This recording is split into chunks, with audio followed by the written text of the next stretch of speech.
Hi welcome to our mom's kitchen. ಇವತ್ತಿನ ನಮ್ಮ recipe ಹುಣಸೆ ಗೊಜ್ಜು. ಇದನ್ನು ಮಾಡೋಕ್ಕೆ ಬೇಕಾಗಿರೋದು ಎಣ್ಣೆ, ಹುಣಸೆಹಣ್ಣು ರಸ, ಧನಿಯಾ ಪುಡಿ, ಸಾಸಿವೆ, ಈರುಳ್ಳಿ, ಕರಿಬೇವು, ಹಸಿಮೆಣಸಿನ್ಕಾಯಿ, ಕಡಲೆಬೇಳೆ, ಸಾಂಬಾರು ಪುಡಿ. ಈಗ ಒಂದು ಬಾಣಲಿಗೆ ಎಣ್ಣೆ, ಸಾಸಿವೆ,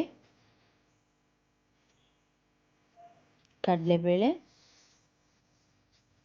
ಚೆನ್ನಾಗಿ ಫ್ರೈ ಮಾಡಿ, ಸ್ವಲ್ಪ ಕರಿಬೇವು, ಮೆಣಸಿನ್ಕಾಯಿ, ಈರುಳ್ಳಿ ಚೆನ್ನಾಗಿ ಫ್ರೈ ಮಾಡಿಕೊಂಡು, ಸ್ವಲ್ಪ ಇಂಗು, ಉಪ್ಪು, ಧನಿಯಾ ಪುಡಿ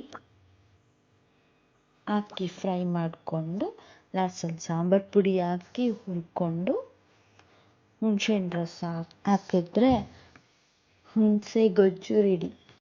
5 ನಿಮಿಷದಲ್ಲಿ ಪಟ್ ಅಂತ ಮಾಡ್ಕೊಳ್ಳೋ ಅಂಥ ರೆಸಿಪಿ ಆ್ಯಂಡ್ ಆಲ್ಸೋ ಟೇಸ್ಟಿಯಾಗಿ ಕೂಡ ಇರುತ್ತೆ.